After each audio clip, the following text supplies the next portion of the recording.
And then with regard to this week, and moving on to point number 3, he continued, وَلَا شَيْءَ مِثْلُهُ, and there is nothing like him. And there is nothing like him. Shaykh al-Fawzan said, this is taken from the saying of Allah the Most High, لَيْسَ كَمِثْلِهِ شَيْءٍ, Surah Ash-Shura, the 42nd Surah, Ayah 11. لَيْسَ كَمِثْلِهِ شَيْءٍ, and there is nothing like him. I mean, there is nothing like Allah. He said, and also the saying of Allah the Most High, وَلَمْ يَكُلْ لَهُ كُفُوًا أَحَدٍ, Surah Al-Ikhlas, the 112th Surah, Ayah 4. With the explanation, and there is none equal or comparable to him, meaning to Allah. And his saying, He the Most High, فَلَا تَجْعَلُوا لِلَّهِ أَنْدَادًا, Surah Al-Baqarah, the 2nd Surah, Ayah 22. With the explanation, so do not set up any rivals for Allah. Shaykh al-Fawzan said, meaning those who are alike or similar to him. And he quotes a fourth evidence for this point. He said, and his saying, He the Most High, هَلْ تَعْلَمُ لَهُ سَمِيًّا, Surah Maryam, the 19th Surah, Ayah 65. With the explanation, do you know of any namesake for him? Do you know of any namesake for Allah? And as Shaykh Sa'di, Abdul Rahman ibn Nasir al-Sa'di, rahimahullah, said in tafsir of this ayah, that the ayah is in the form of a question. هَلْ تَعْلَمُ لَهُ سَمِيًّا, do you know of any namesake for Allah? It's in the form of a question, but what is meant is a denial, a negation. هَذَا اسْتِفْهَامٌ بِمَعْنَى النَّفِي. It's in the form of a question, but what it means is a denial. There is no namesake for Allah. Shaykh al-Fawzan said, meaning anyone like him, one who can share his name, He the Perfect and Most High.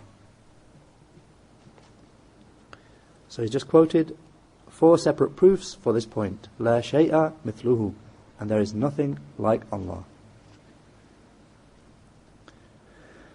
Then he said, so at-tamthil,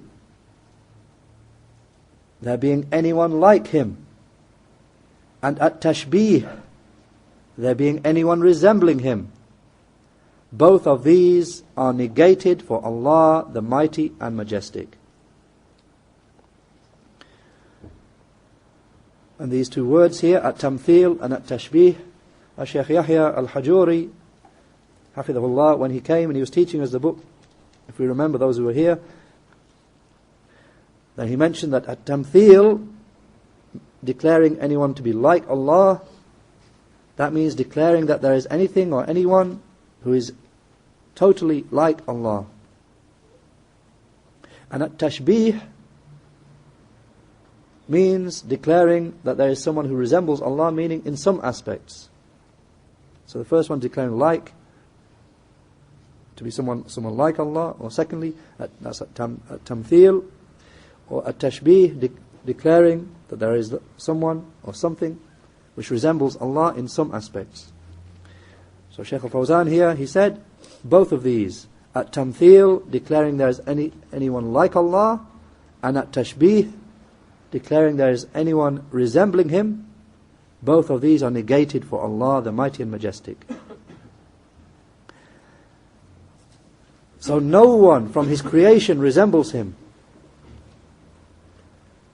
So this is what is obligatory, that we affirm whatever Allah has affirmed for Himself, and we hold that as our creed. However, we do not hold that He resembles anyone from His creation, nor do we hold that He is like His creation. He, the Perfect and Most High. So the Shaykh makes the point here that indeed we affirm for Allah whatever He has affirmed for Himself. With regard to attributes, we affirm that for Him. However, as he said, along with the fact that we affirm His attributes, we do not hold that anyone from His creation resembles Him. Or rather, we do not hold that anyone from His creation resembles Him. He said this is what is obligatory, that we affirm whatever Allah has affirmed for Himself, and we hold it as our creed and belief. And we do not hold that He resembles anyone from His creation. And we do not hold that He is like His creation, He, the Perfect and Most High. And he said, so this contains a refutation of the mushabbiha. This point contains a refutation of the mushabbiha. Those who believe that Allah is like His creation. Those who do not differentiate between the Creator and the creation. And this is a false and futile position. So he's mentioning refutation of the mushabbiha, those who hold that the Creator, Allah, is like His creation. So this is a false and futile position. Then he said, and opposite to this position is the position of the mu'attila, those who negate Allah's attributes, those who deny Allah's attributes.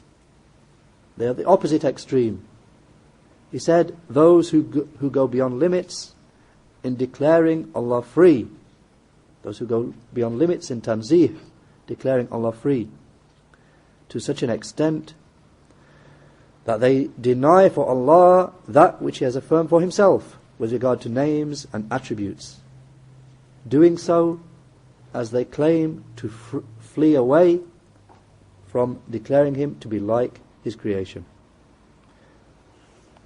So Shaykh al-Fawzan here has mentioned these two extreme groups.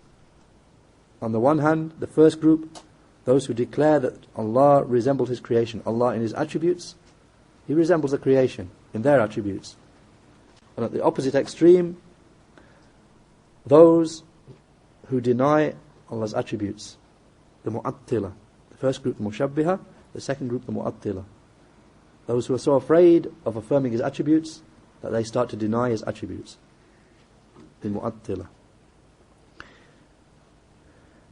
The Shaykh said, so both of these two groups go beyond